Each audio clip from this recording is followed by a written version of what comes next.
Boa tarde a todos. Agradecemos a presença de todos em mais uma atividade da Semana de Enfermagem 2021 do Corém Santa Catarina. Estamos na plataforma desse evento e também ao vivo no YouTube e no Facebook. Meu nome é Neide Gomes Pereira, sou conselheira do Corém Santa Catarina, sou técnica de enfermagem e trabalho no Hospital Dr. Homério de Miranda Gomes, em São José. O tema desse nosso debate de hoje é muito importante, tem tudo a ver com o que nós estamos sentindo no hospital. É a saúde mental do profissional de enfermagem em tempos de pandemia. É com muita honra que temos aqui conosco alguns convidados nesse ambiente virtual. Temos a psicóloga Pietra, temos o Marlon e temos a Damaris. Vou passar a palavra para cada um deles. Primeiro a Damaris, ela se apresenta, depois o Marlon e depois passamos a palavra para a nossa psicóloga. Boa tarde, pessoal. Meu nome é Damaris Lopes de Souza Bernardes, sou técnica de enfermagem. Eu atuo no Hospital Homério de Miranda Gomes, um hospital regional ali de São José. Atuo na UTI Covid desde agosto e também atuo no EMOSC, que é uma agência transfusional dentro do hospital regional. Agradeço muito pelo convite da participação desse evento, porque realmente é muito importante e eu acredito que todos os profissionais estão precisando muito de ter um bate-papo desse, nesse momento que a gente achou que ia acabar e não acabou, tá aí. E eu creio que hoje a nossa conversa vai ser bem bacana e vai ajudar bastante. Agradeço ao Corém, a Neide, a Pietra, que está aí para conversar com a gente, a nossa psicóloga, e a todos. E agora eu passo a palavra ao Marlon.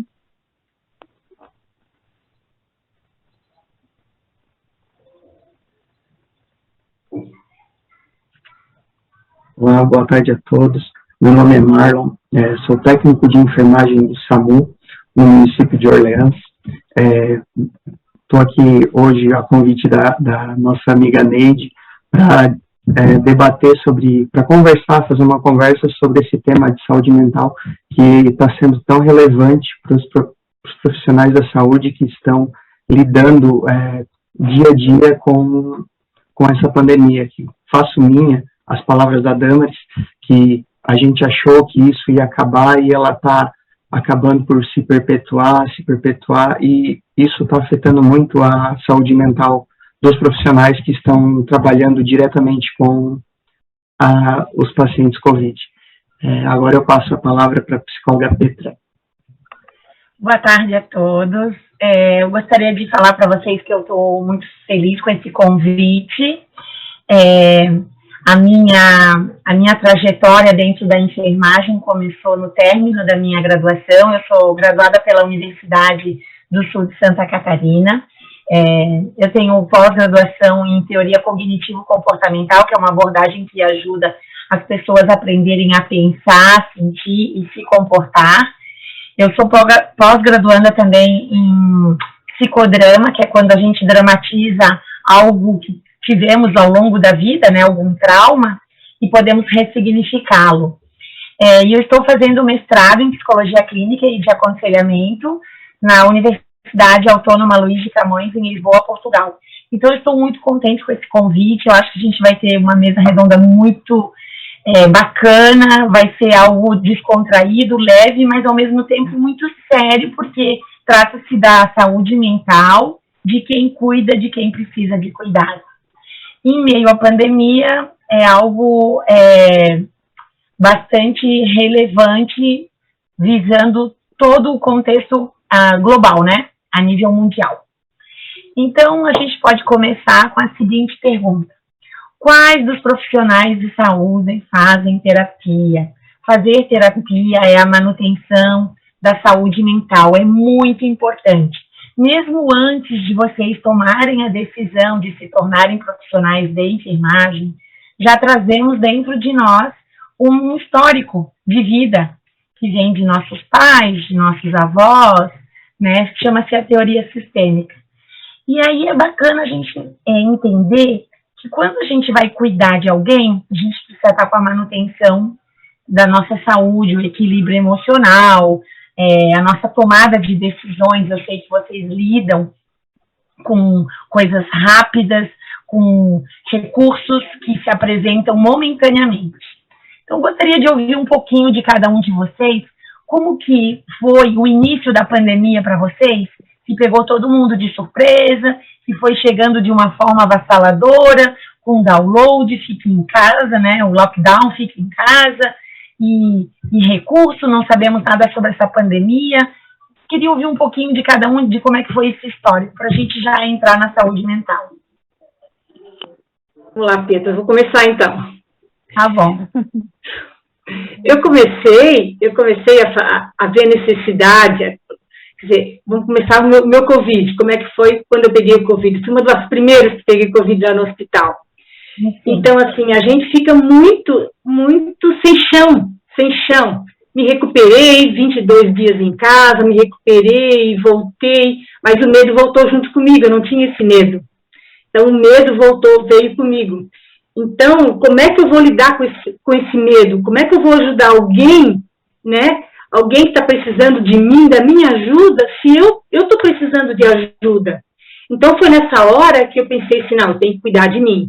Foi aonde eu procurei uma psicóloga, e aonde eu estou contigo, Pietra, quase um ano, né? Então, isso foi que me fortaleceu, que hoje eu vou tranquila, me paramento, cuido do meu paciente, dou apoio, porque eu estou tendo esse apoio. Então, isso para mim é muito importante. Perfeito. Né? É muito bacana a gente, em algum momento, parar e se dar conta de que quem cuida de quem está precisando de cuidados precisa ter um autocuidado, uma autorresponsabilidade sobre isso. Marlon, você trabalha no SAMU, você sabe o quanto é difícil as emergências, os grandes desastres, né, as coisas inesperadas, né, esses momentos assim. Então, é muito importante a gente ter isso como um companheiro. A nossa terapia é algo que é um companheiro vida fora. A gente leva o carro para a concessionária e a gente também vai para a concessionária. A nossa concessionária é ir fazer o balanço da nossa saúde mental.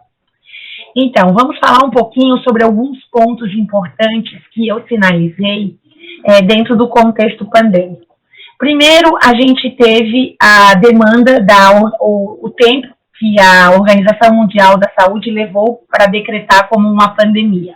Depois, a gente tinha que lidar com as adversidades, porque o território brasileiro é muito grande e existem várias independências nos estados que foram decretados e que cada região teve que lidar com essa demanda também. A mídia, por sua vez, também trouxe algo avassalador, seja a rádio, internet, a fake news. O que eu mais percebi no profissional enfermeiro? Vocês têm um trabalho exaustivo, a jornada de vocês, ela é dura, né? Então, dentro desse processo, além de vocês trazerem toda a bagagem familiar, a bagagem pessoal, quando vocês estão no hospital, vocês precisam muitas vezes lidar com o inesperado. Então, é muito importante a gente ter um senso de saber liderar e saber ser liderado. E isso começa pelos nossos pensamentos. Nós somos acometidos diariamente por milhões de pensamentos. E dentro dessa forma de pensar, a gente pode estar mais saudável ou mais adoecido. E isso vai nos levar ao burnout, por exemplo, aquela fadiga, aquele cansaço. Em tempos de pandemia, sabemos que tudo acontece muito rápido. Quem de vocês aqui ainda não, de forma assim comprovada, contraiu o Covid? Neide, eu sei que você já teve. Damaris, você já teve? Marlon também? Como que foi para vocês? Eu ainda não tive. Eu fiz os exames, né, sorológicos. Eu ainda não tive, mas eu ainda tenho aquele medo de pegar, porque cada vez está vindo pior. Então, eu ainda trabalho um pouco com esse medo dentro de mim. Sim. E você, Marlon? Não, eu ainda não contraí a Covid. Desde o começo da pandemia, a nossa prefeitura acabou por disponibilizar os testes e eu não contraí. Apesar de, como trabalho, digamos assim, com o inesperado, às vezes a gente sai para uma ocorrência e não está paramentado para atender tal qual é como Covid. E aí eu particularmente, eu tinha comigo que eu ia pegar, era só questão de tempo. Mas devido a todos os protocolos que a gente acaba por seguir, eu acabei não contraindo. Entendi. Ok. Então, eu já peguei a Covid, eu peguei em agosto do ano passado. Eu fiquei mais ou menos, assim, uns 10 dias para me recuperar. Me pegou de uma forma avassaladora, mas eu também cuido de quem precisa de cuidados, que são meus pacientes. E dentro desse processo, eu percebi que a gente tem uma necessidade muito grande de estar forte diante de quem está precisando de cuidados. E em alguns momentos, a gente se torna vulnerável, não só pelo efeito da pandemia, mas por aquilo que a gente carrega na nossa jornada de trabalho.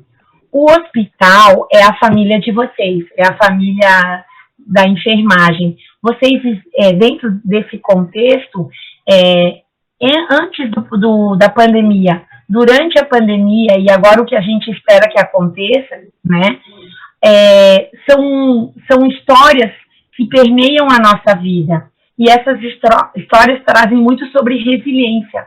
Eu sei o quanto o profissional trabalha com a questão do tempo, o quanto ele necessita a tomada de decisões, os cuidados com a higiene. Toda a equipe precisa trabalhar de forma coletiva, precisa haver empatia. Vocês têm uma demanda muito grande do utente e dos familiares.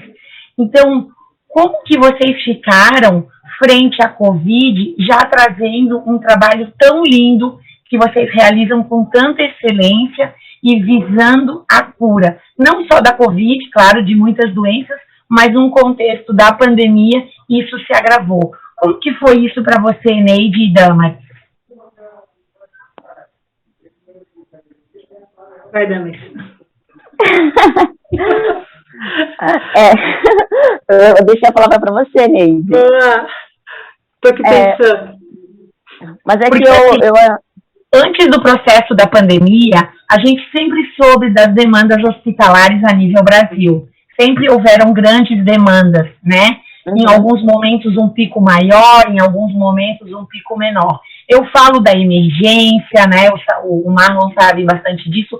Eu falo das UTIs, eu falo dos equipamentos, dos recursos. Vamos falar de uma coisa importante agora? Qual é o recurso psicológico que vocês têm dentro dos hospitais? Vocês têm uma psicóloga que possa ajudá-los mediante o turno do exercício da profissão? É muito importante que haja uma psicóloga para demandar cuidados, enfim, a fundamentação que ajuda o profissional a se manter ali. Eu não falo da terapia individualizada, essa é feita no contexto clínico, mas a psicologia hospitalar. Eu tive a oportunidade de trabalhar no Hospital de Caridade 1 ano e meio, onde eu fiz a minha monografia, e eu tive que transformar a dor da internação da minha mãe em força e empatia para conhecer na íntegra o trabalho de um enfermeiro. E eu sei muito sobre vocês, como vivem, o que pensam, como se sentem, quais as dificuldades, as adversidades. Então, é um trabalho que eu acho encantador, mas é preciso que haja um psicólogo no contexto hospitalar para também lidar com as emergências, para também lidar com esse processo de pandêmico, né? Então, eu queria ouvir um pouquinho de vocês, como que vocês ouvem esse meu discurso, essa minha fala, né, sobre a psicologia hospitalar? O que isso remete para vocês?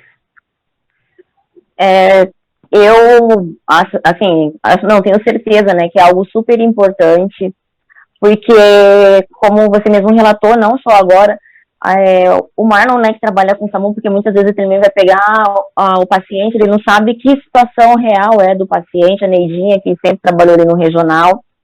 Então, eu acho, assim, que é muito, muito necessário que, querendo ou não, o psicólogo, muitas vezes, acaba alicerçando nós, né? A gente precisa disso para poder conseguir mesmo sustentar os plantões. Eu, como atuo no hospital regional e no EMOS, eu acabo percebendo essa diferença, porque o hemótica as pessoas acham que é um serviço muito prático, né, que é só lá colocar sangue, mas a gente tem o contato com o paciente. Nessa época de pandemia, a gente tem ficado bem preocupado, porque nossos estoques caíram muito, então a gente também tem aquela preocupação, e se o paciente chegar grave e precisar? Então, é fundamental para o trabalhador ter uma psicóloga ali, porque muitas das vezes, no meio do plantão, tem vontade de sair chorando e abandonar tudo, e aí você vai, abraça a coleguinha e chora, porque você não tem um psicólogo ali pertinho. Mas a gente faz isso entre coleguinhas. Sim. Então são 2 pontos, Damaris. Primeiro, todo profissional de saúde precisa manter a saúde mental em dia fazendo terapia, uma terapia privada. Segundo, é muito importante a presença de um profissional psicólogo nos hospitais, porque ali existe um contexto que trabalha doença visando a cura. E dentro desse processo, dentro desse contexto hospitalar, existe um inconsciente coletivo. Como nos relacionamos, o que pensamos, o que fazemos, o que almejamos. Então, é muito importante isso. Outra coisa que eu queria frisar são alguns pontos que ajudam muito para a saúde mental do profissional enfermeiro, que é a questão da civilidade e a questão do engajamento. Se a gente for falar sobre a civilidade no trabalho, quanto que o profissional enfermeiro hoje apresenta de dedicação, de cortesia, de leveza, de gentileza, né, de uma educação emocional no trabalho consigo e com os demais colegas. Outra coisa é o quanto ele está engajado no trabalho, o quanto ele tem de saúde para estar aderindo ao trabalho, absorvendo o trabalho. Então, são 2 pontos que eu estou estudando agora nos profissionais de saúde, a civilidade e o engajamento.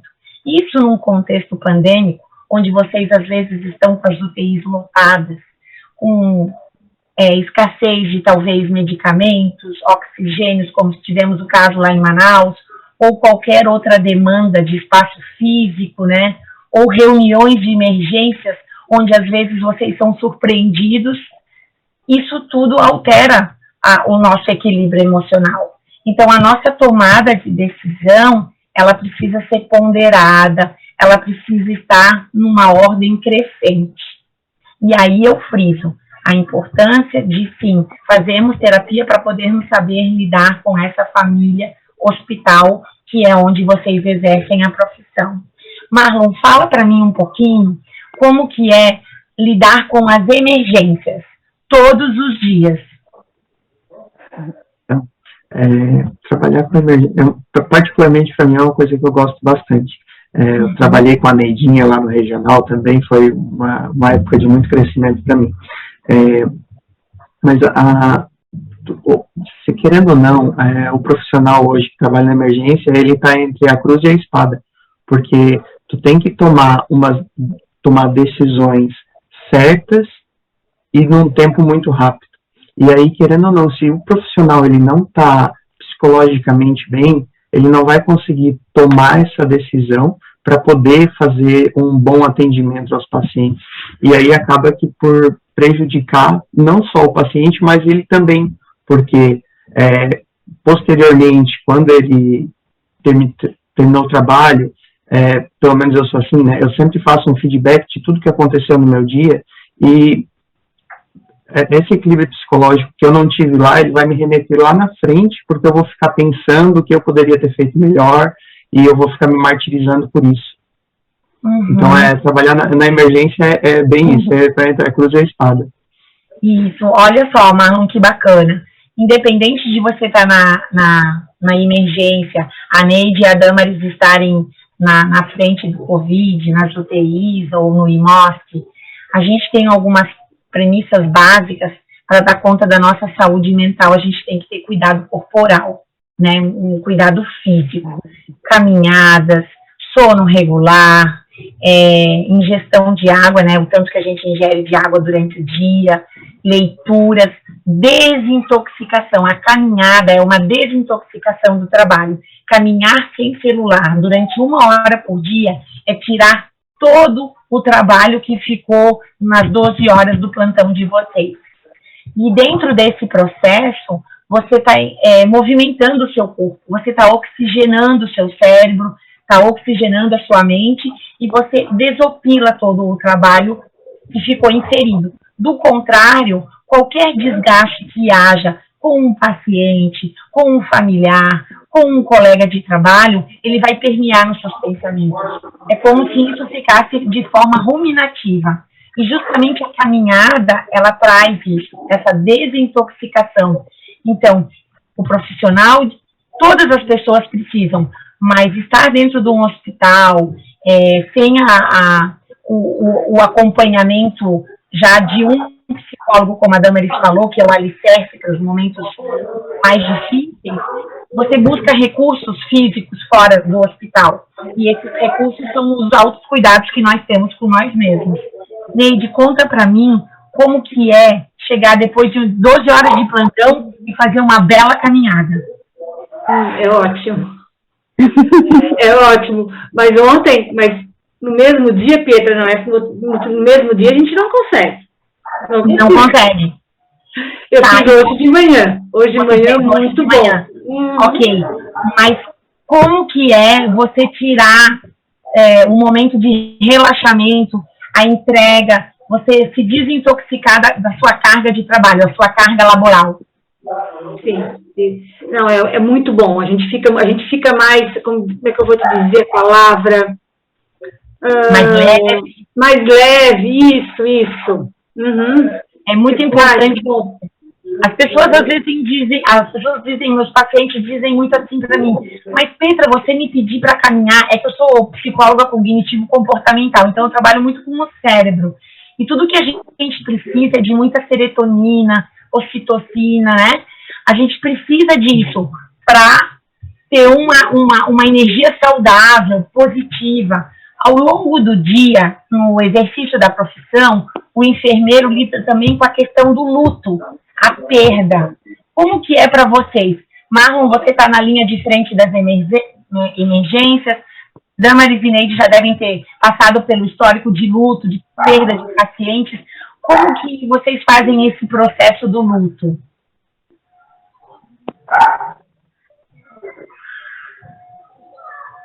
Bom, muitas vezes, assim, não é fácil, né? Assim, na maioria das vezes, né? Mas, geralmente, os nossos pacientes, ou se não chegam extremamente graves, eles chegam conversando, então eles pedem pra gente, me ajuda, a minha família, a gente acaba sabendo um pouquinho mais, que eu acredito que não aconteça tanto com o Marlon, né? Porque ele pega os pacientes mais graves, assim, e eles acabam conversando com a gente, com nós, né? E quando nós perdemos ele, muitas das vezes é uma sensação assim, que a gente realmente perdeu alguém que tivesse uma afetividade, não somente um paciente. E até... Pode falar. Até a questão mesmo que tu falou, né, da caminhada mesmo no pós-plantão, eu sempre que posso, depois que você me orientou, eu faço, porque é o momento de eu dar uma reorganizada ali nos pensamentos, para tentar deixar tipo assim, aquele paciente, ele pertencia a outra família, eu estava trabalhando, agora eu estou na minha vida, na minha casa. Eu acho que é muito necessário. Claro. Damaris, a sensação de impotência que o profissional da saúde, seja um enfermeiro, um médico, né, fica diante da perda de um utente, ela às vezes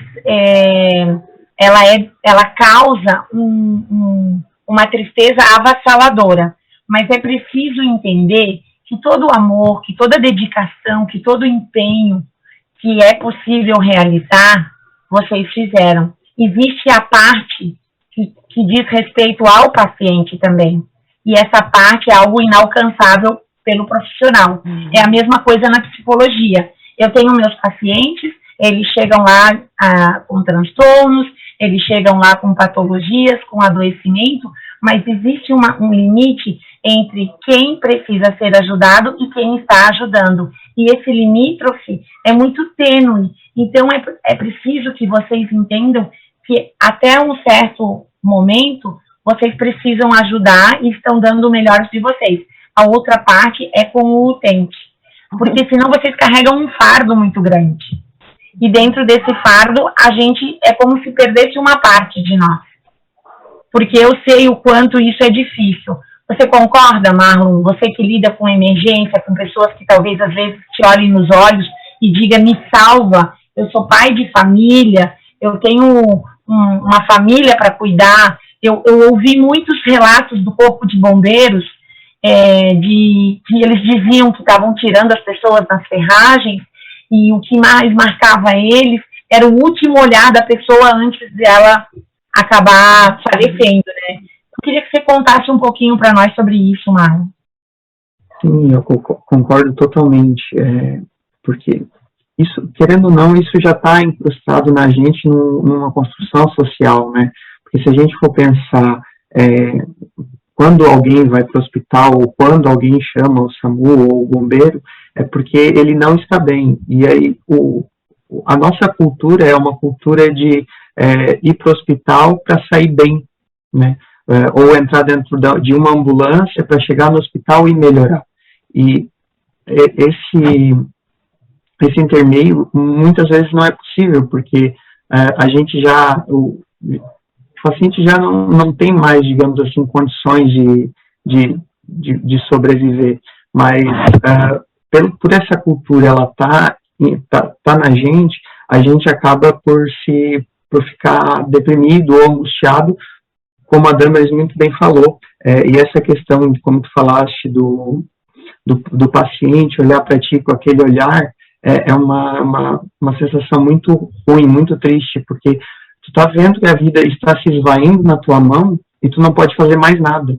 Então é muito, muito complexo isso e te afeta muito. Eu, há um mês, fevereiro, meu último plantão antes de sair de férias, eu atendi um acidente, que o paciente ele deve ter tido uma fratura de cervical. Mas quando eu cheguei no local, o paciente ainda estava respirando, estava com sinais estáveis. A gente mobilizou, levou para o hospital, foi feito todo o protocolo, ele acabou não resistindo, mas eu fiquei tão ruim, tão abalado com aquela situação, que eu não conseguia nem evoluir, eu não tinha força para evoluir o que foi feito. Então, são essas situações, elas acabam por mexer muito com a gente. Exatamente. Neide, sabe aquele paciente que você trata por um tempo e você acaba criando uma amizade? Sabe aquela senhorinha ou aquele senhorzinho ou aquele adolescente ou até um adulto que você vai fazendo uma evolução semanalmente, quinzenalmente, por um mês e de repente ele não dá conta e parte? Isso também faz parte da profissão de vocês e a gente precisa ter o limite do sofrimento, ter o limite para a resiliência. Nem tudo depende de nós. Eu, quando um paciente se dá alta, ou eu dou alta para esse paciente, a gente consegue fechar um ciclo. E, às vezes, o luto é o fechamento do ciclo do paciente perante o trabalho de vocês. Então, vamos olhar sempre pelo lado positivo. Tudo que o hospital poderia fazer, tudo que o profissional poderia fazer, houve esse amor, houve essa dedicação. A partir do momento que existe um luto, é o fechamento do ciclo. Às vezes é muito difícil, eu sei o quanto os profissionais ficam num processo de tristeza, que acaba virando uma depressão, depois acaba virando um pânico, dentro da evolução do paciente. Queria, Neide, que você relatasse assim, um pouco do teu histórico dentro do hospital, de como que você viu as perdas, assim, só um breve relato, se foi muito difícil para você, como que foi isso? Eu, nessa hora, eu ainda consigo, eu choro. Na hora de preparar o corpo, né, a gente prepara em 2, 3 colegas ali, eu ainda não consigo, eu choro, né, depois faço um minutinho de silêncio, mentalizo um pouquinho, faço uma oração, né, porque tu pensa no familiar, né, quem vai dar notícia, como vai receber, né, poderia ser um familiar meu, né, mas eu lembro muito que tu sempre falas para mim, né, essa dor não é tua, né, essa dor não é minha, né? Eu estou ali para ajudar. Isso. Então, né? Então, assim, aí é o que a gente faz, eu faço aquela oração, respiro um pouquinho, a gente prepara o corpo, né? E vamos cuidar do próximo. Isso mesmo. Às vezes, o profissional enfermeiro, ele quer abraçar o mundo assim como psicólogo. Eu digo que a psicologia e a enfermagem são duas primas que se amam muito, porque eu sempre admirei muito o trabalho da enfermagem, só que a gente está em áreas um pouco separadas. Eu trabalho com a profilaxia, né? E a enfermagem já trabalha quando o paciente já está adoecido e está no hospital. Mas, falando assim sobre esse luto, é muito importante fechar o ciclo de uma forma saudável, sempre com pensamentos positivos, sempre com uma desintoxicação, sempre com não carregar a culpa. O processo de comiseração, de autopiedade, é que faz, às vezes, o profissional levar adiante essa culpa que não é dele, né? Então, isso é um ponto bem importante. Vamos falar um pouquinho sobre ansiedade em tempos de pandemia, tristeza, pânico, depressão. Como que isso permeou a tua vida, Marlon, e a sua, Damaris? Logo que chegou a pandemia, e vamos falar sobre o ano todo, porque a gente teve muitas novidades desde que foi decretada a pandemia. Agora a gente já tem um ano de pandemia e tudo que aparece de novo na mídia. Vem vacina, vem pouca vacina, chega mais vacina, vacina daqui, vacina dali. Como que foi para vocês lidarem com isso? Bom, da minha parte, eu acho assim que a ansiedade é algo que a gente tenta trabalhar diariamente, porque a cada dia, a gente tem que viver um dia de cada vez, né? Mas cada dia que se encerra, a gente fica na expectativa que o outro dia vai ser melhor, que as pessoas lá fora vão ter um pouco mais de consciência, que as coisas vão começar a dar certo, e nem sempre elas dão, nem sempre funciona como nós gostaríamos, e a sensação, assim, eu não tenho saído mesmo, desde que começou a pandemia, porque como eu vejo as pessoas naquela situação, então eu tenho um certo medo de pegar alguma coisa e ficar igual, porque assim, se eu contrair o Covid trabalhando, eu estou trabalhando. Agora, de estar em lugares sem pessoas, assim, eu não vou mesmo, se vai no mercado eu começo a encher, eu saio na padaria, então eu não vou. E além de tudo, eu acho que entre todos esses sentimentos, eu não sei se os demais sentem, mas eu sei que tem muitos coleguinhas da saúde que sentem a questão da frustração mesmo. Não só de dor da perda, frustração, aí se eu tivesse feito isso, se eu tivesse feito aquilo, aquela coisa de estar sempre se cobrando, sempre querendo mais, assim, isso é um sentimento diário, infelizmente.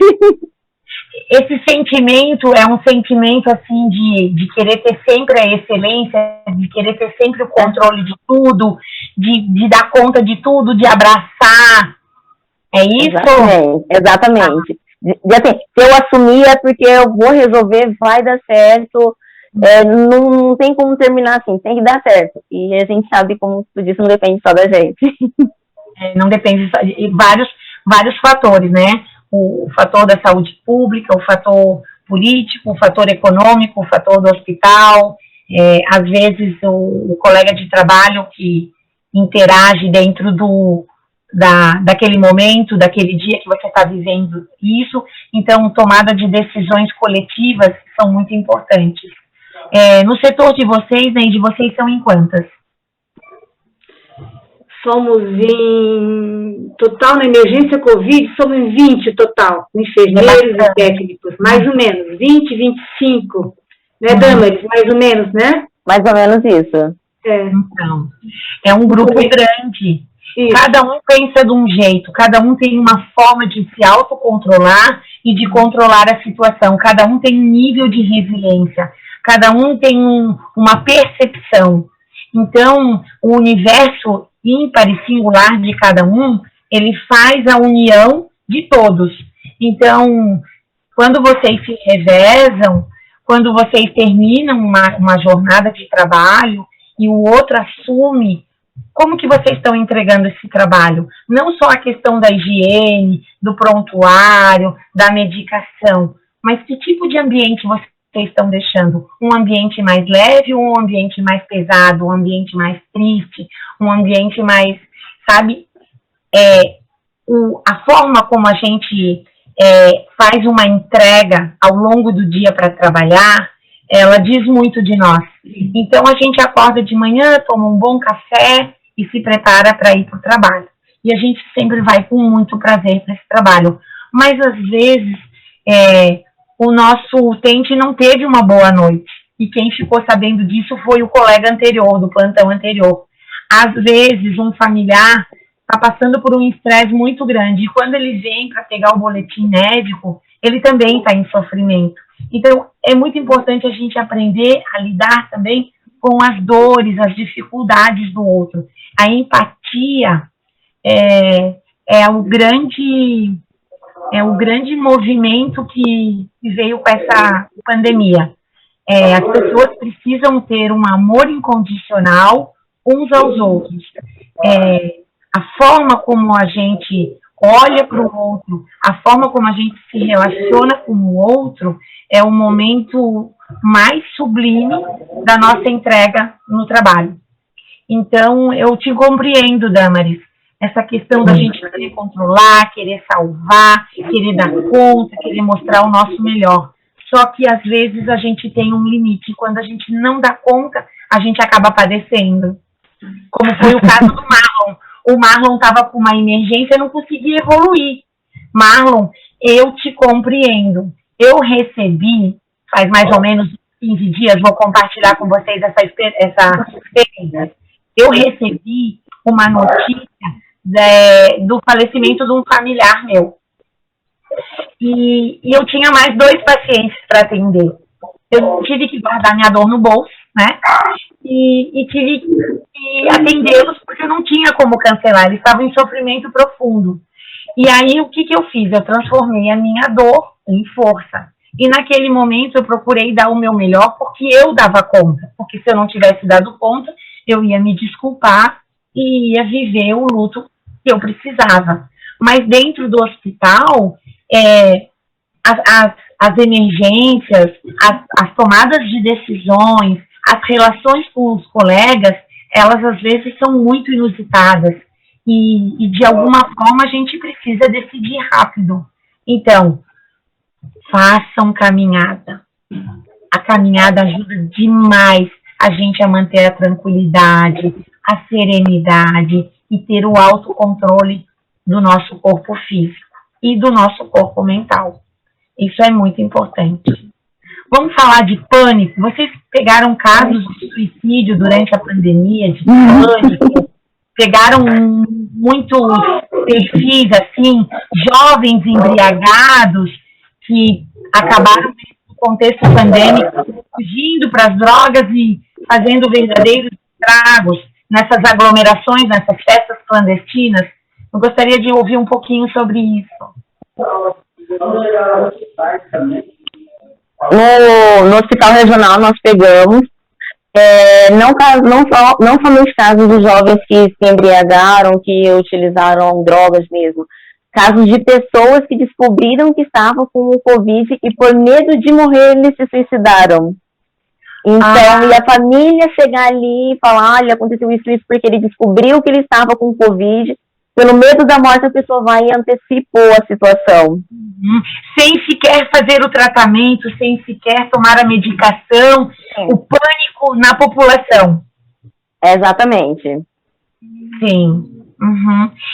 Eu escrevi um livro com uma equipe de psicólogos lá em Portugal. Deixa eu pegar aqui para vocês verem. Perturbações do desenvolvimento da pessoa.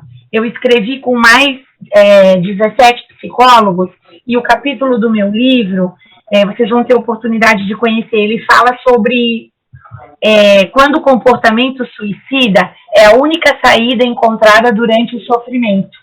Foi o capítulo 13. E aqui eu falo muito sobre a pessoa não encontrar mais nenhuma razão é algo tão avassalador dentro da vida dela que não adianta nem pedir ajuda para um familiar. E eu sei como é difícil para o enfermeiro. Vocês lidam com a doença visando a cura, e vocês lidam com a quase morte buscando a vida. E aí chega uma pessoa lá que tentou o suicídio e conseguiu. É muito difícil isso. Eu queria que você falasse um pouquinho sobre isso, Marlon, se é que você já teve casos de suicídio no seu trabalho, ou você, Neide. Como é que foi a experiência psicológica de vocês no âmbito do suicídio? Eu já atendi alguns pacientes que tanto tentaram se matar, se suicidar por métodos mais violentos, como corda ou faca, e também pacientes que acabam por fazer grande ingesta de medicação, né? E realmente é uma situação muito triste, muito pesada, porque eu pelo menos entendo que a pessoa ela não queria acabar com a vida dela, e sim com esse sofrimento que ela está passando. Igual o que aconteceu com esses pacientes que a Damaris falou lá do regional, que acabaram por se suicidar por causa que descobriram que tinham Covid. E aí eles, pelo processo de ansiedade e do medo do que vai acontecer, medo do sofrimento, eles acabaram por se suicidar antes de um desfecho, de um tratamento, né? É uma situação muito pesada a qual a gente trabalha, porque eu que sou atendimento pré-hospitalar, a gente vai até o local, né? A gente vê a situação que encontra o paciente, a gente lidar com a família gritando do teu lado, pedindo para salvar ele. E isso, se tu não tiver bem coeso e centrado no que tu está fazendo, tu acaba por perder toda a noção de sentido e de profissionalismo que tu tem, tu se envolve e tu acaba por não fazer o que é necessário fazer naquele momento, né? Eu ouvi alguns relatos de enfermeiros que ficavam com as emoções afloradas, dizendo: mas como que é possível você tentar tirar sua vida enquanto a gente luta por tantas pessoas aqui que precisam e querem viver? Então, é um paradoxo. Então, é preciso que haja esse equilíbrio. A pessoa, ela não quer tirar a vida, ela quer tirar o sofrimento. E aí ela encontra um jeito que, às vezes, ela tem êxito. E, às vezes, quando ela não tem êxito, ela acaba sobrevivendo, mas quando ela chega ao hospital, ela precisa lidar com aquele enfermeiro que está num plantão exaustivo, lutando junto com outros pacientes, visando a vida, e ele ali no contraponto fazendo isso. Então, esse olhar empático daquela pessoa, né, esse equilíbrio a gente busca muito dentro da terapia, entender a dor do outro, o caminho do outro, a escolha do outro. Isso ajuda a ampliar a saúde mental, certo? Vamos falar um pouquinho agora sobre burnout, que é uma patologia, né, que acomete todos os profissionais de saúde, plantões carregados, pesados, exaustivos, e versus toda a carga que a gente tem familiar, pessoal e individual. Alguém de vocês aqui já se diagnosticou em algum momento com burnout? Em meio à pandemia, aquela exaustão, você caiu no plantão com aquela fadiga, não tem mais força para absolutamente nada, e ter que passar por um afastamento, uma perícia, algo assim? Não, eu não. Então, assim como o palito de fósforo, que é acendido uma única vez, depois de queimado a gente não consegue mais acender. Então, no burnout, dentro do contexto da saúde, às vezes o paciente não se dá conta e está trabalhando em meio ao burnout. É onde ele precisa de férias, é onde ele precisa de afastamento, é onde ele precisa fazer uma reunião, ou muitas vezes entrar em processo psicoterápico para poder dar conta disso. Se vocês fossem procurar o trabalho do enfermeiro antes e durante a pandemia? Houve muita discrepância de exaustão emocional? Marlon, Damaris, Neide? Eu acredito que houve sim. A gente já está há um ano, praticamente 1 ano e meio, 1 ano e 5 meses lidando com isso. Aqui no Brasil, um pouquinho depois, começou em março, né? Mas toda uma carga de tensão a gente acaba tendo a mais do que a gente tinha antes.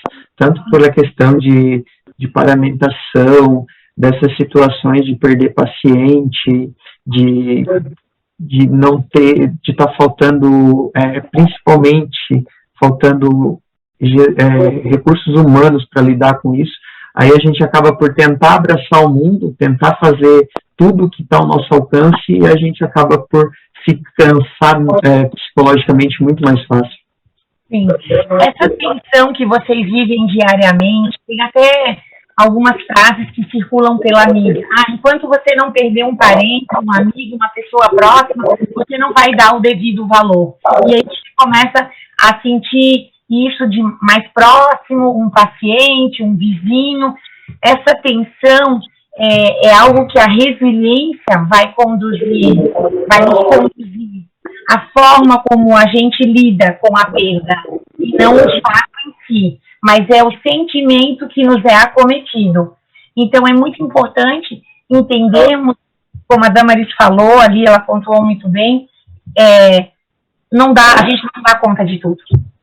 Essa tensão, ela precisa ser atenuada. De que forma? Existem formas de nos desintoxicarmos de notícias. Existem meios profiláticos que a gente deve usufruir antes de entrar numa jornada de trabalho. Então, tenham isso como um instrumento. Caminhadas, terapia, entretenimento. O profissional enfermeiro, ele não pode viver a enfermagem 7 dias na semana, 30 dias no mês, 365 dias no ano, não dá para salvar o mundo. Mas a gente pode sim dosar isso, cuidar das nossas folgas, usufruir das nossas folgas, usufruir de passeios, afetividade com os amigos, com os familiares, né? E a gente vai pouco a pouco dando conta disso. Eu estou só interrompendo um pouquinho. Tem alguns comentários. Posso interromper? Pode, por favor.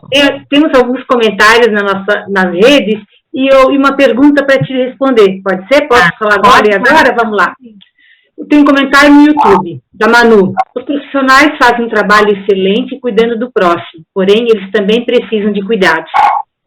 Tem um comentário da nossa vice-presidente, a Maristela. Temática de alta relevância nesses tempos de medo, preocupação, exaustão dos profissionais de enfermagem. Comentário no YouTube da Felipa, coordenadora do curso de enfermagem da UFSC. Excelente discussão. Tem uma pergunta no YouTube da Manu. O que pode ser feito para descansar a mente frente a tanta preocupação, ansiedade e responsabilidade? Olha, passeios, trilhas, músicas relaxantes, leituras. A leitura é um exercício fenomenal para o nosso cérebro e para a nossa memória. Fazer parte desse contexto pandêmico é algo inerente à nossa vontade. A gente está inserido dentro dele. Então, Manu, como que a gente vai lidar? Buscar coisas que a gente precisa, que nos atendem à nossa vontade, que suprem o nosso desejo. Então, você pode meditar, você pode fazer passeios, você pode, com todos os cuidados, visitar familiares, buscar coisas que te deem prazer. A saúde mental, ela é algo que a gente faz uma manutenção diária. Eu vou até ousar um pouquinho mais. Perdoar e saber pedir perdão dentro dos nossos erros é algo muito nobre. Isso ajuda a gente a manter a nossa saúde mental. Eu trabalho muito com pacientes a questão da gratidão, ajuda demais a saúde mental, a questão do perdão. Eu fiz um curso dentro de um outro paradigma, que é a conscienciologia, que abordava os benefícios sobre o perdão. Então, perdoar, né, e pedir perdão é um processo muito nobre do ser humano, e isso ajuda a desenvolver a gratidão por si, pela vida e pelos outros. Afinal de contas, o planeta Terra é uma grande família. Então, eu acredito que isso vai ajudar muito também no processo da saúde mental. Neide. Perdão. Vamos lá. Posso falar, Neide? O nosso querido presidente do Conselho, o presidente Gelson, ele tá lembrando aqui que a enfermagem estabeleceram desde 2020, de março de 2020, um serviço de escuta qualificada que funciona 24 horas por dia em nosso site confem.gov.br. São mais de 5.000 profissionais que foram atendidos e acompanhados nesse período. Isso colaborou com esse tipo de atenção, fruto da inexistência do mesmo na maioria das organizações, infelizmente. No YouTube também tem outro comentário da Kátia. Cuidar da saúde mental da população e dos profissionais da saúde, também nesse momento, é muito importante. Parabéns ao Corém Santa Catarina pela escolha do tema da mesa. Muito bom. Esse comentário do presidente do Corém, né, Neide? Que isso, do Gelson. Do Gelson. Desses 5.000 participantes ali dessa escuta que foi oferecida, a maioria das escolas, eu fiz trabalho voluntário ao longo do período pandêmico, eu atendi muitas pessoas, havia nas escolas onde eu fazia pós-graduação, um canal direto para a gente poder atender essas pessoas de forma mais emergencial, para poder dar conta dessa ansiedade, desse pânico, desse medo, dessa tristeza. Afinal de contas, as pessoas ficaram dentro de casa por um longo tempo e isso afetou muito a saúde mental. Elas já estavam com a saúde mental comprometida. Com a pandemia, ressaltou mais ainda. Então, todos esses meios de comunicação, esses canais abertos, esses trabalhos voluntários realizados pelos psicólogos, né, eles acabaram dando vazão para poder atender essa demanda. E aí, Neide? Eu percebi... Pode, por favor. Eu vou dizer que a Neide já fez umas perguntas. Eu vou fazer uma que eu acredito que seja dúvida de muitas pessoas. Porque, assim, até o momento, Damaris, eu não fui diagnosticada com burnout. Mesmo sendo exaustivo, tem dia que eu saio dali e falo, não aguento mais. No outro dia eu tô lá firme. É possível, quando passar tudo isso, eu ter tipo uma descarga emocional, meu Deus, já acabou, e ter esse diagnóstico ou não? Damaris, é possível a pessoa ter um nível de burnout baixo e continuar trabalhando, e ela não se dá conta, e ela fica esperando a pandemia para passar, entende? Então, é como se ela prolongasse o burnout. Então, isso também serve para os médicos, para todos os profissionais de saúde. O mais ideal é se debruçar sobre a terapia, o autoconhecimento, levar suas dores, seus medos, seus anseios, seus desejos. Os nossos pensamentos, eles nos intoxicam. E isso é algo que vem desde a infância. Nós trazemos dentro de nós uma história de vida. Algumas pessoas têm uma forma mais ativa de lidar com os acontecimentos e com as pessoas, e outras de forma mais passiva. E com isso, é importante a gente fazer check-ups. A gente vai ao médico, faz check-ups, procura os profissionais especializados, né? O psicólogo é especializado para fazer avaliação psicológica e ver como está a sua saúde mental. Então, eu sugiro que se você ainda tem um alto grau de ansiedade, né, ou de estresse, e fica está nessa posição de esperar a pandemia acabar para ver o que desencadeia depois, é melhor trabalhar isso de forma profilática, né? É melhor já fazer essa revisão antes, né? O carro a cada 10.000 quilômetros. O profissional psicólogo, você visita ele anualmente e depois faz a manutenção quando achar necessário. Tá Eu ótimo. acho eu acho que essa pergunta que a Manu fez no YouTube é bem pertinente para esse ponto, de que a gente está muito ligado ao trabalho, às situações corriqueiras, e a gente acaba por esquecer de viver a nossa vida, viver o dia presente. Então, é muito importante essa situação que tu pontuaste, Petra, desculpa, porque nos nossos dias de folga a gente tem que limpar a nossa mente. A gente tem que sair, caminhar, ler, para a gente manter um equilíbrio, né? A gente precisa manter o equilíbrio. E se a gente ficar só voltado para o lado do trabalho, a gente não vai conseguir. O workaholismo, que é aquela pessoa que é viciada em trabalhar e ela foge para o trabalho para dar conta da sua carência, do seu medo, da sua insegurança, da sua falta de tomada de decisão, ela acaba adoecendo, né? E daí ela se torna uma pessoa extremamente desorganizada, porque ela só tem tempo para trabalhar, ela não quer mais ter tempo para nada.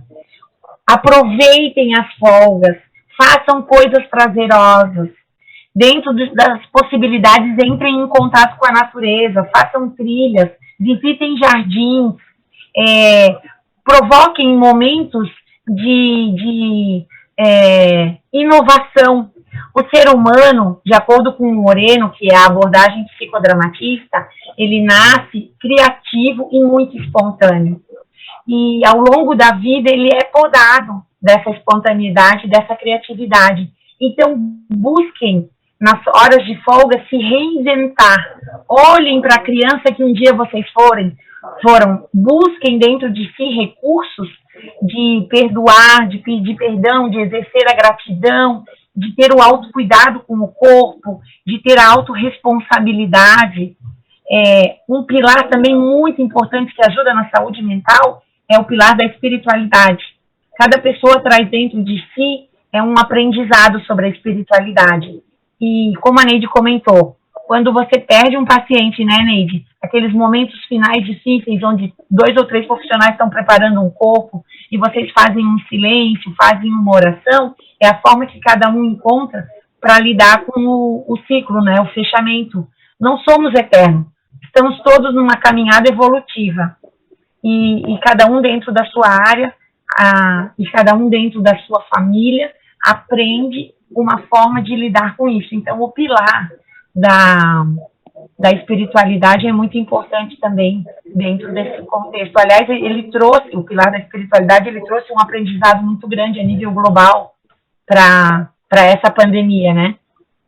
Porque, como foi algo generalizado, a gente teve que lidar com muitas questões, cada um ao seu jeito.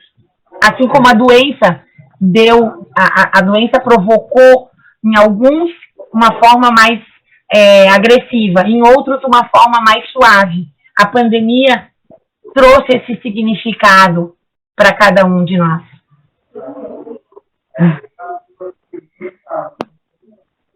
E aí, Neide, mais alguma pergunta no chat? Mais algum comentário?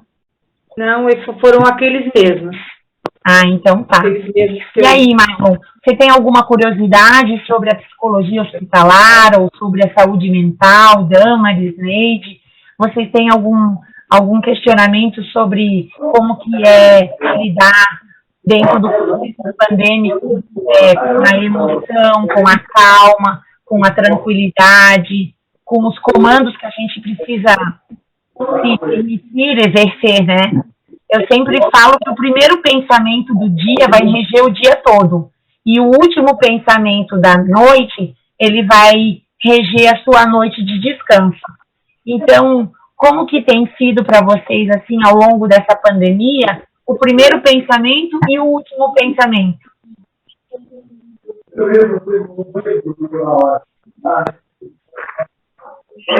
Pela manhã... Oi? Só um pouquinho, Dan. Quantas vezes a gente está saindo para trabalhar e pensar, e como será que está o hospital hoje? Como é que vai ser a minha jornada? A gente se pergunta, você, né, Marlon?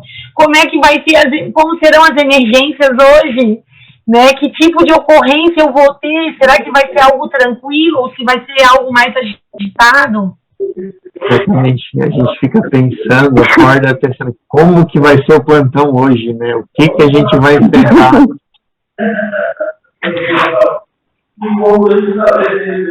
Pode falar, Dama. Não, é bem isso que ele falou, a gente acorda e fala, vou me preparar, porque eu não sei o que me espera, é sempre assim. Eu não sei o que me espera, a gente vai tomar que seja um dia abençoado, mas vamos lá.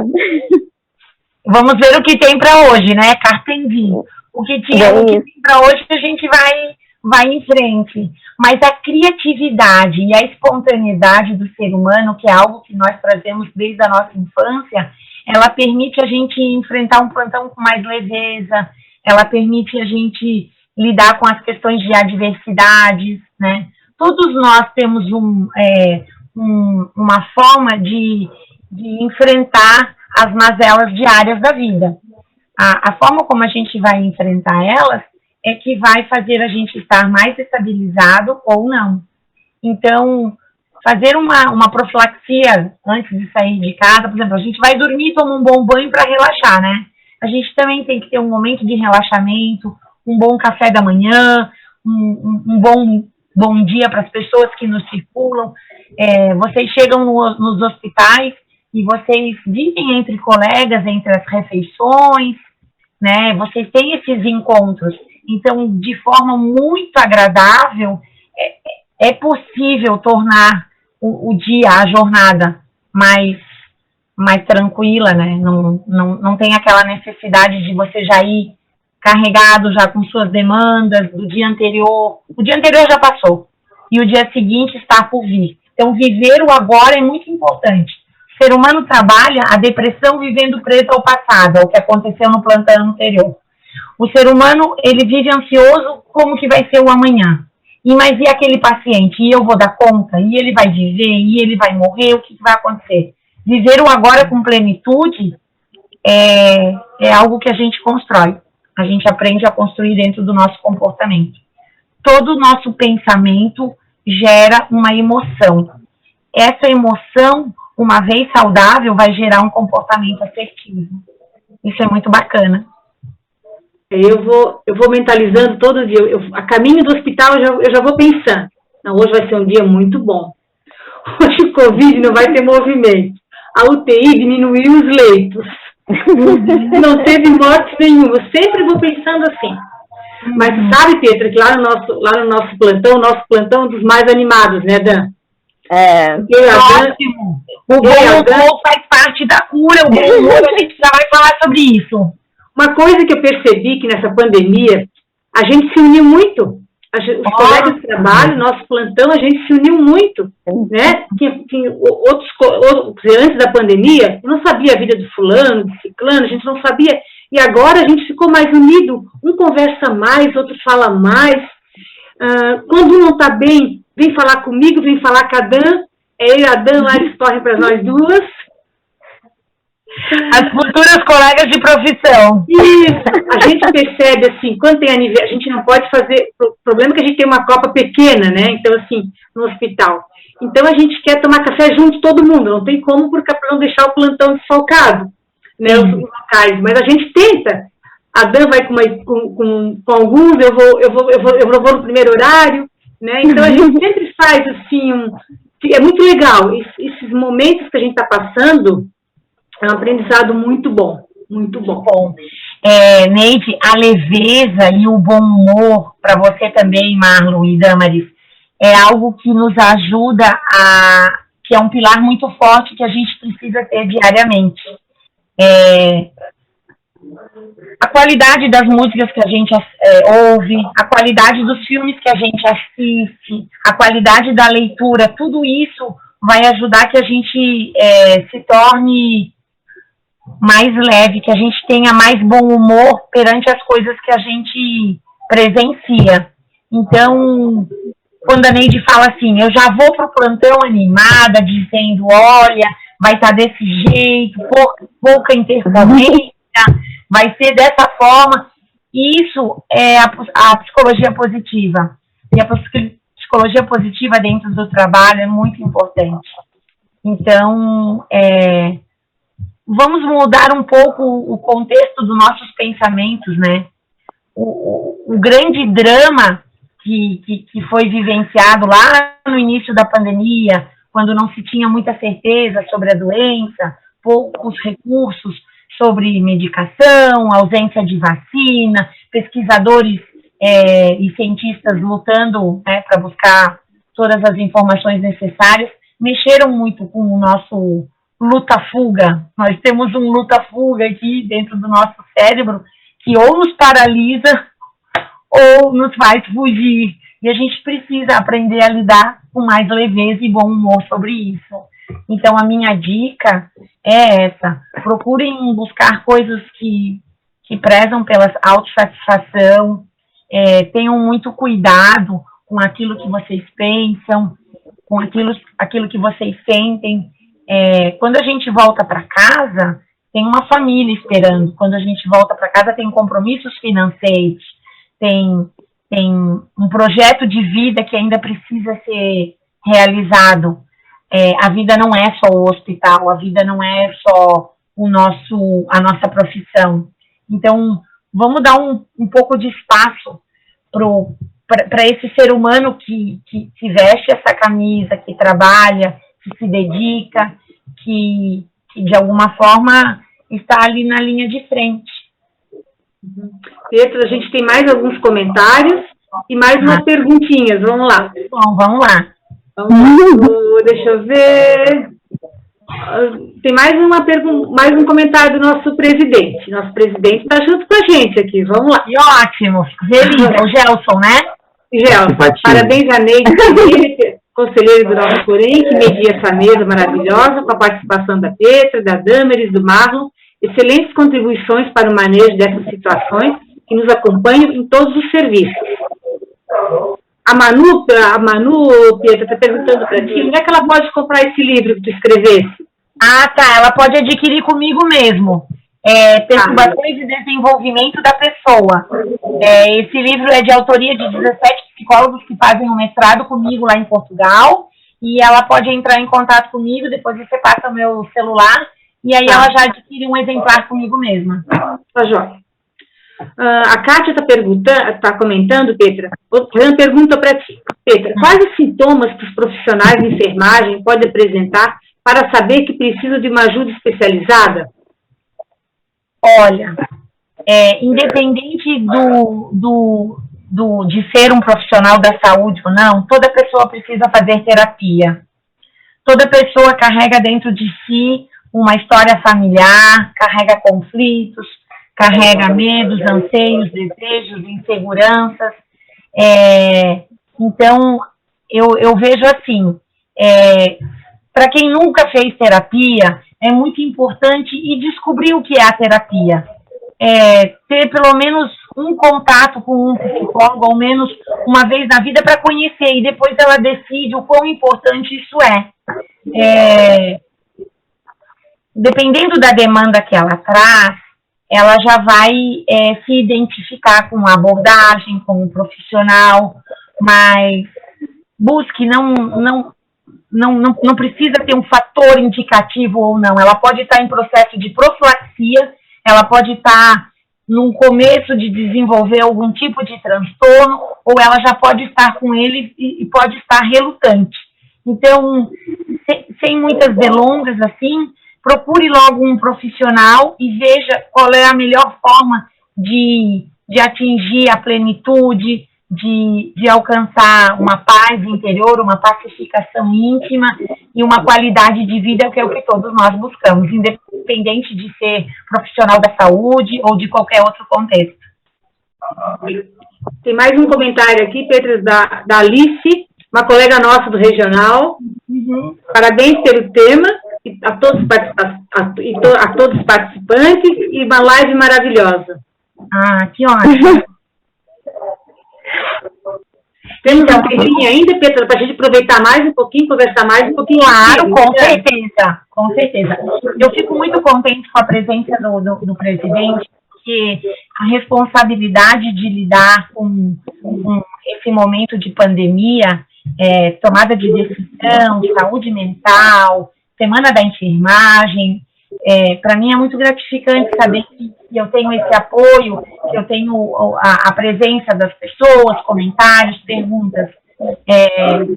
De alguma forma estamos todos interligados, né? De alguma forma estamos todos visando uma busca de cura e de saúde coletiva. Então, é bom a gente desdramatizar um pouco, sabe? É bom um pouco a gente sair de casa animado, né, Neide? Dizendo, hoje vai ser um plantão melhor, hoje o Covid vai dar um tempo, hoje eu vou ser um enfermeiro exemplar, mas eu vou cuidar de mim depois. Na minha folga, eu vou dar o meu melhor, eu vou ter esse olhar, eu vou ter essa responsabilidade. Tem um manual que eu passo para todos os meus pacientes, é um livrinho pequenininho, ele é do Paulo Vieira, é o Poder da Autorresponsabilidade. O livrinho é muito bacana. Ele ajuda a gente a trabalhar as 6 leis da autorresponsabilidade. E se você quer tanto ter responsabilidade com alguém que está doente, com um utente ou com um familiar, tenha autorresponsabilidade consigo mesmo, porque tudo começa pelo auto, para depois ir pro do ético de todos, né? Essa questão da autorresponsabilidade que tu falaste agora é bem... toca no tocante bem que a Manu, se eu não me engano, perguntou de quando tu procurar o atendimento, né? Nós pecamos muito nisso. Porque a gente primeiro espera ficar doente para depois procurar. Ou espera a pandemia acabar para ir procurar. Procura agora.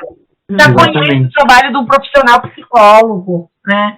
Já emerge no autoconhecimento, já sana as perturbações do desenvolvimento familiar, já entra no contexto familiar, conflitivo e já abranda tudo isso.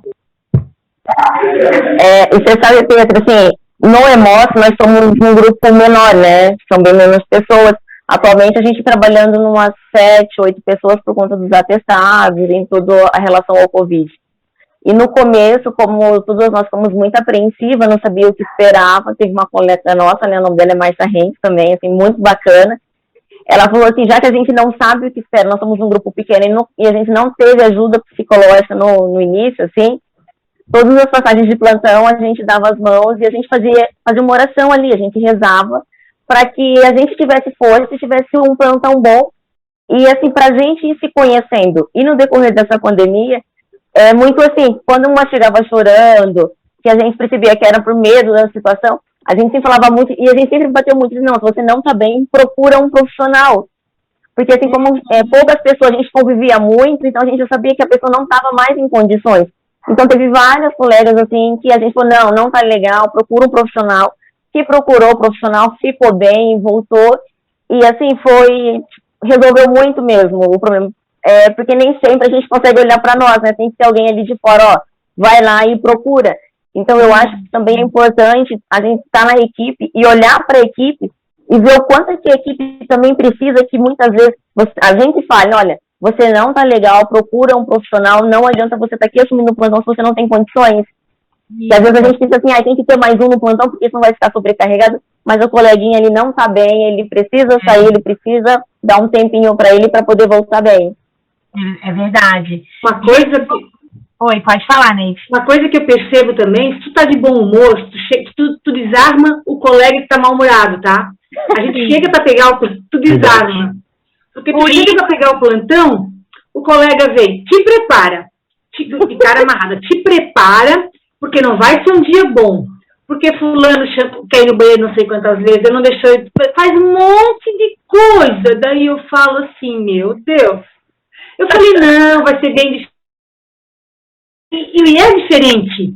E é diferente, né?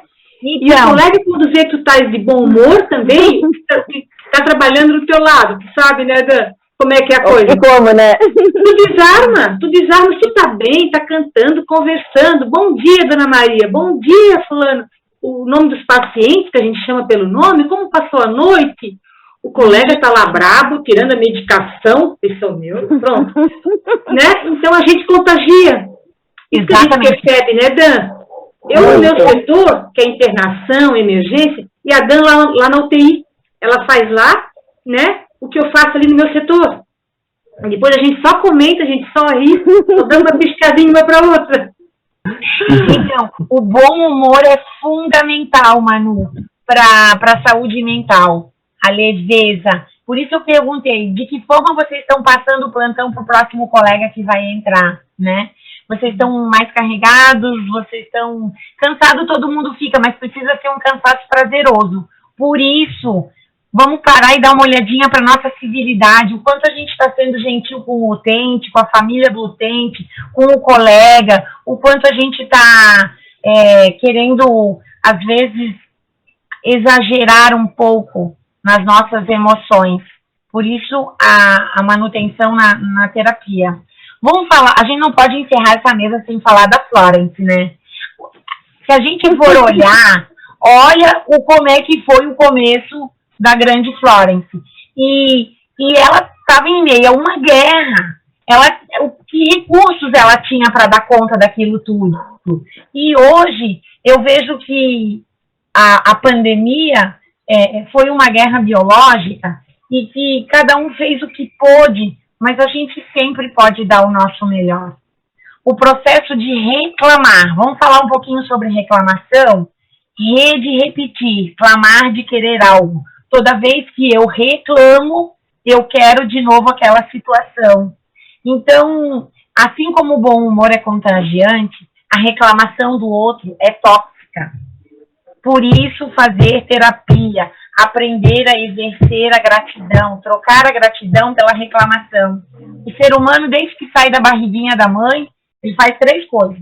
Ele, dentro da barriga da mãe, ele é suprido de amor, afeto, calor humano, alimentação, ele tem tudo. Quando ele sai, ele já tem que lidar com a claridade, com o barulho, com o ruído, com a necessidade de comer. Então, o ser humano acaba se tornando, muitas vezes, insatisfeito, reclama de tudo, adora colocar a culpa no outro, que é um sinal de imaturidade. Então, assim, vamos seguir os passos da autorresponsabilidade. Antes da gente querer cobrar alguma coisa do outro, vamos cobrar de nós mesmos, né? A saúde mental é o equilíbrio entre todos os nossos pilares. Mas não podia deixar de falar da Florence, porque ela também deve ter passado um mau bocado, né? E ela nem tinha terapia. E ela nem tinha terapia. E ela começou num galpão. Ela tinha que atender os doentes de guerra dentro de um galpão, né? Que depois se transformou num hospital. Neide, me ajuda aí com a história da enfermagem. Sim, agora explicar. Vamos lembrar um pouquinho dela.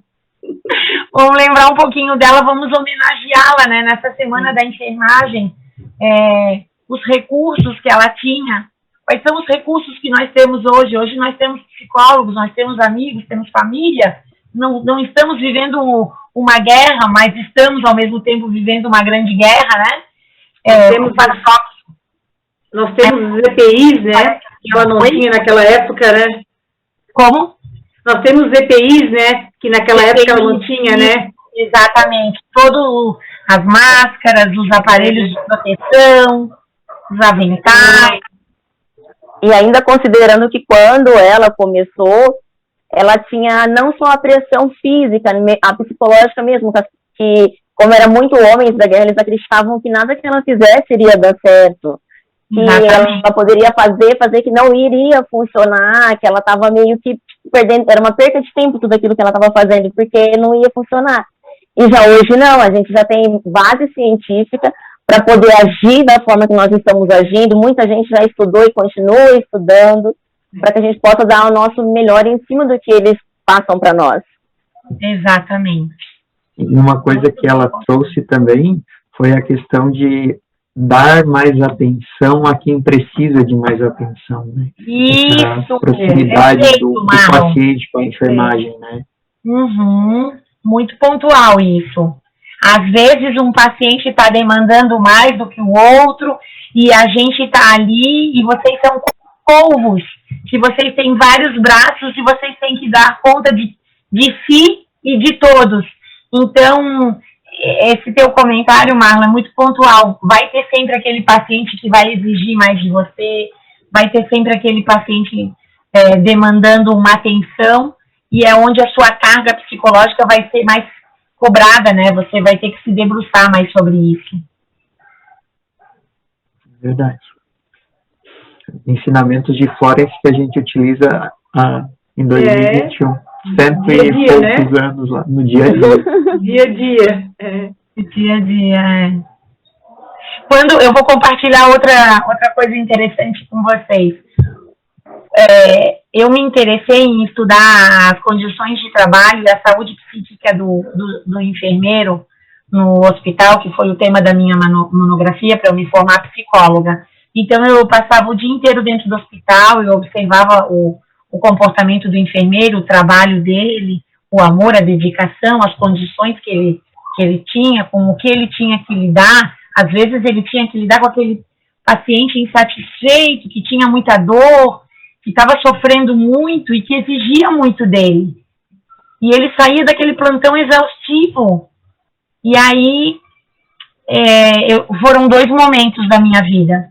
Um primeiro momento foi quando a minha mãe teve AVC, que eu criei esse amor pela enfermagem. E o segundo momento foi quando meu irmão teve CA, que eu fiquei praticamente vivendo todo o estágio e a internação dele dentro do hospital.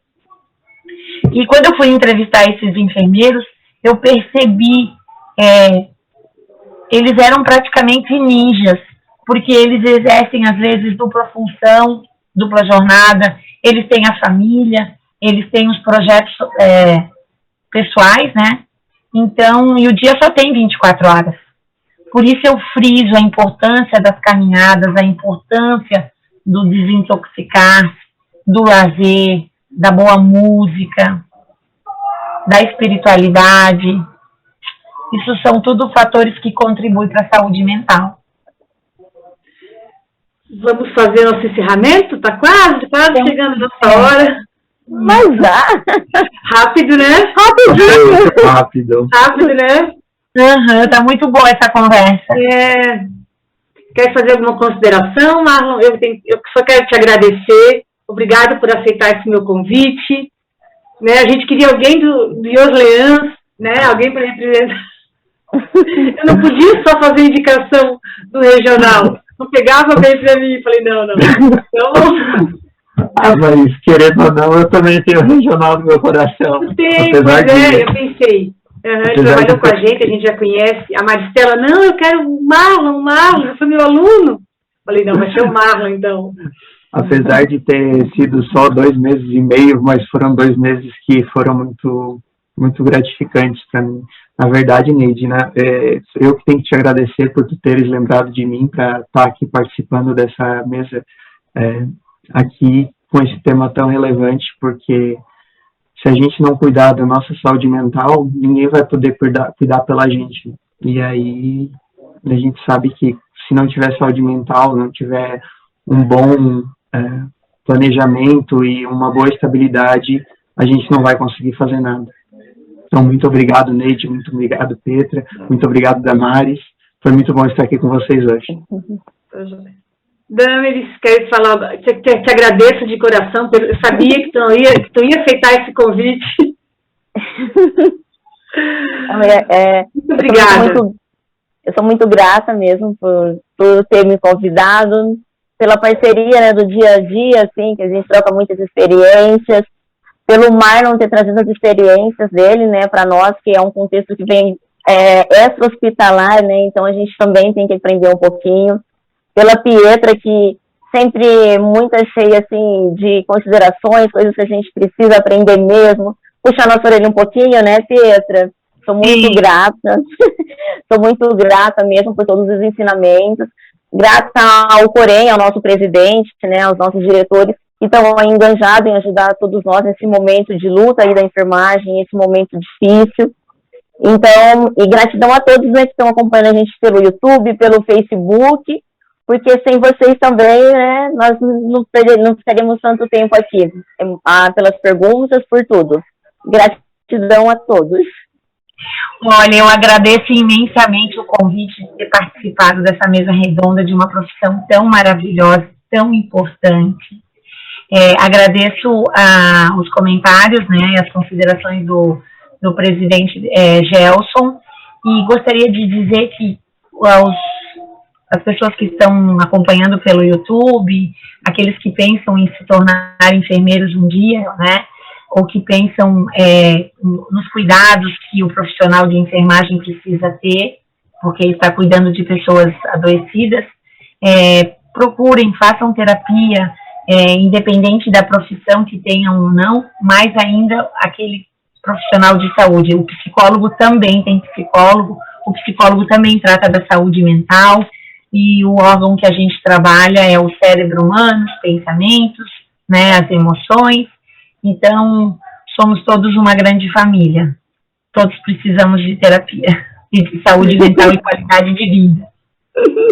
Antes de encerrar, só quero lembrar que a Semana da Enfermagem continua até dia 21, né? Então, a próxima semana ainda cheia de palestras, muita coisa boa que vem pela frente ainda. Amanhã é só reprise, amanhã é reprise da semana que passou.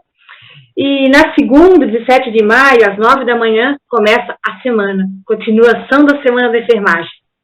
Quero agradecer a todos, a nossa jornalista do Corém, a Sara, que está aqui na nossa mesa dando apoio para a gente, a parte técnica, aos comentários. Agradecer a vocês por ter aceitado esse meu convite. Muito obrigada. Obrigado. Obrigada.